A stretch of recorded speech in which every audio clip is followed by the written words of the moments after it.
Hey guys, it's Zach.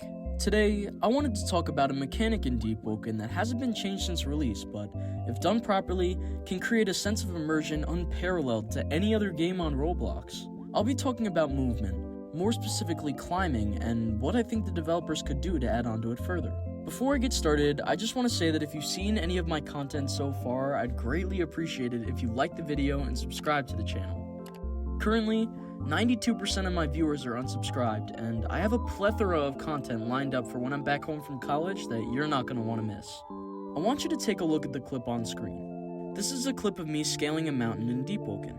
It's what we're all used to, a basic double climb that's verticality increases based on how much agility your character has. That's been the way it is since day one, and don't get me wrong, it works just fine.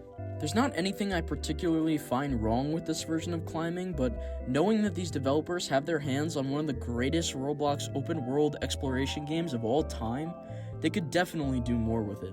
Now, this is a clip of the movement in Veilbound, an upcoming Deepwoken-inspired closed-access game that I'm personally very excited for. Do you see the stark differences between the parkour of this game and the double climbing in Deepwoken? I mean, the slight wall runs, the air dashes that fluidly link into the climbing features, the backflips in the air to connect yourself from one surface to another.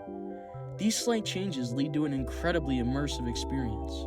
As well as this, you can see how the movement translates over into a smooth PvP experience. The player in this footage is using wall jumps to accelerate himself towards his opponent. This is brilliant. Not only does this offer a timing mix-up that forces a reaction from the other player, but the player could also choose to take the high ground if he deemed necessary.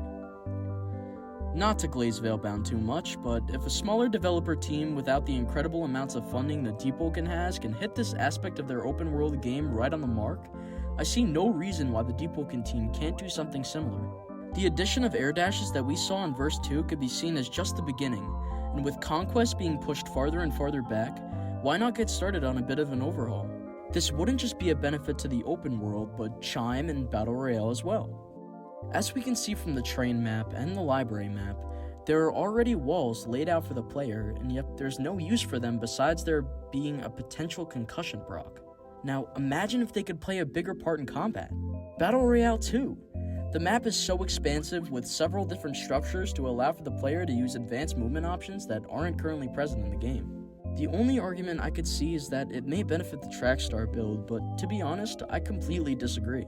At the moment, only a few builds are able to excel in climbing to a considerable degree, with some builds, like Silent Heart players, not having access to much movement at all. I feel like a movement overhaul would level the playing field of all players being able to use movement to their advantage, as well as being able to chase others. What do you guys think? Do you like Deepwoken's movement options, and if not, what would you do for a potential overhaul?